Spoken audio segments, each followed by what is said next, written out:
Hey everyone, this is MusicTechHelpGuy, and today I decided to take a little break from Logic videos and do another Ozone 8 video. So I've really been wanting to show you guys the new Spectral Shaper module, since that's the new plugin in Ozone 8. I'm using it as a standalone right now, but it's a really cool plugin to tame troublesome frequencies on individual tracks, on bus groups, or even a whole mix. It's not the same as a de-esser. It's got a lot more power under the hood than that, and there's a lot more controls too. And yes, you can use it as a de-esser, but I like to use it for taming harsh frequencies in the voice. On my own voice, this has been a lifesaver for taking out some of the nasally, whiny frequencies I have. And it's also good to desaturate oversaturated mixes, which I often get too.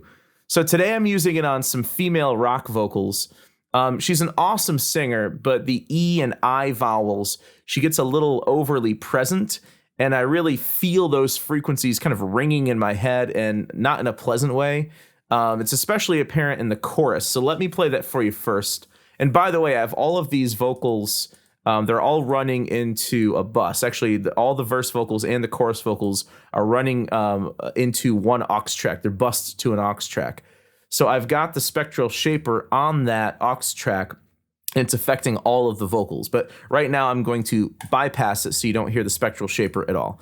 So I'm going to play just the chorus for you and pay attention to the E and I vowels and how they tend to ring out a little bit, and then we'll use the Spectral Shaper to tame down those frequencies. Let me see you shine. Let me see the beauty behind your prison cell. Sacrifice is not what I need from you. I need you to let me see you shine. Let me see you shine.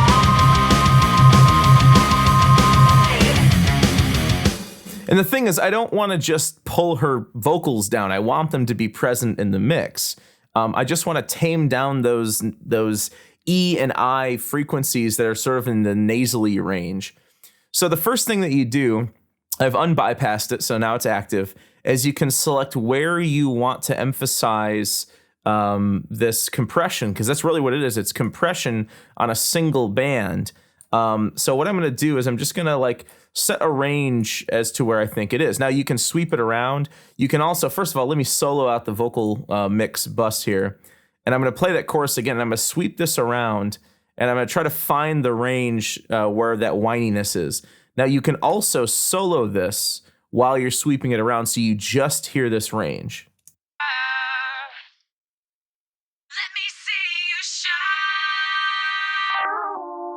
Let me see the beauty behind your So it's definitely in this range somewhere is where I'm hearing it. Let's try to narrow it down a bit more. Let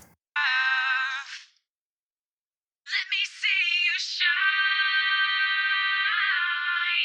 Yeah, and those frequencies, I'm almost hearing some odd harmonics and a little bit of even like some distortion and oversaturated frequencies in that range. Let me see you shine. And then you can adjust your threshold, which is the amount of reduction on that band. Now, you can also choose whether you want light, medium, or heavy reduction. I'm going to choose medium. You can choose an attack and release time for the reduction. For vocals, if you're putting it on an individual vocal or on a vocal bus, I almost always keep the attack time all the way down, because transients aren't too important for vocals. But if you're using this on an entire mix and you're trying to reduce this frequency range, you might also be losing some of the percussiveness in your snare drum or in your kick drum or your toms. So you may not necessarily want your attack time to be really low, because you may lose some transient material in the process. So if you're using this on a full mix, you kind of just have to go by ear and pull the attack time up a bit, just to make sure that you don't lose your transients, but you're still reducing unwanted frequencies after the transients. And the same goes for the release time. So I usually keep the attack at 0.1 and the release at 30 for vocals, but for anything else, I play with both of these.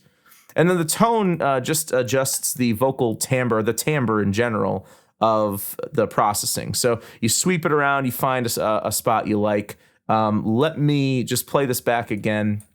And let me just loop just this area. And let's give this another listen. I'm going to play with the threshold and play with the tone and find a result that I like. And let me unmute this as well, or unsolo it rather. Let me see you shine. Let me see the beauty behind your prison cell. And you don't want to do it too much. It's easy to overdo it when this is soloed, but if you overdo it, she's just going to sound muffled. So here's the before. Let me see you shine. On the C and the shy, the E, like the Y-ish sound, the E sound of shine, it really just rings in my ears. And when I turn this on, it really subdues that in a very natural way. It doesn't sound like we've processed her at all. It just sounds like she doesn't sing with E and overly saturated E and I sounds. Let me see you shine. Let me see the beauty behind your prison cell. All right, so I know this is a long example. What I'm going to do is I'm going to play the entire first verse without the Spectral Shaper on. Then I'll turn it on uninterrupted. I won't talk in between, and you'll hear it with. And then I'll jump over to the chorus and do the same thing. So here's the first verse with no Spectral Shaper.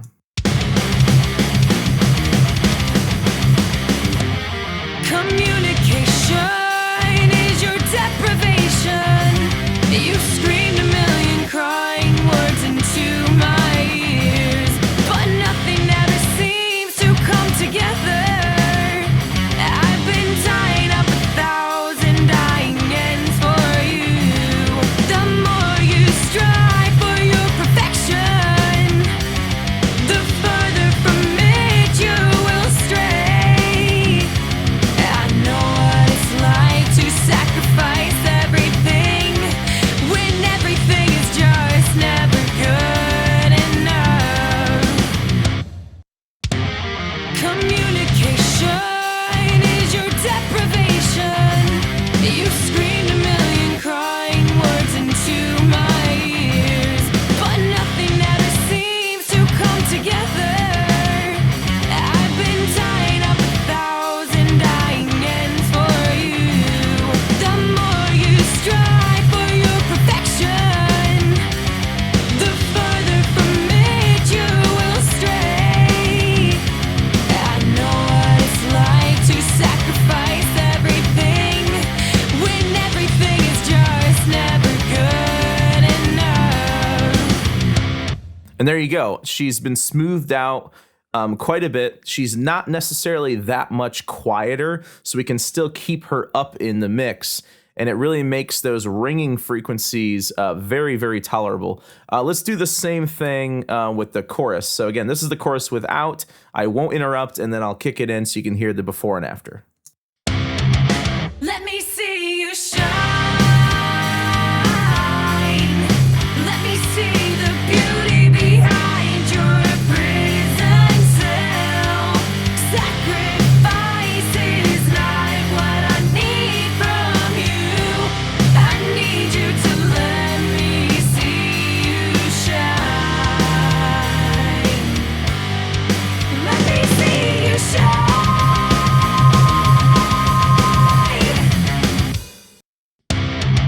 Let me see you shine. Let me see the beauty behind your prison cell. Sacrifice is not what I need from you. I need you to let me see you shine. All right, guys, so that is the Spectral Shaper in Ozone 8, and this is just an example of how I use it on vocals to tame down troublesome frequencies while still making the vocals sound relatively natural. They don't have to sound overly processed as a result of the spectral shaping. But again, you can use it on full mixes. I've used it on some masters already that I've received that were overly saturated, especially in the high end. Usually I don't find issues on the low end, but you can use it for that too. If you find you have a mix that you're trying to master as too much low end, you can actually tame down the low end with it too. So again, that's the Spectral Shaper. I'm really loving this plugin, and I hope you loved this video. If you did, please leave me a thumbs up and subscribe to the channel to see more content like this. Check me out on Twitter, check me out on Patreon, and check me out on Facebook. I'll leave links to those in the video description below. I hope you guys enjoyed this video, and thanks for watching.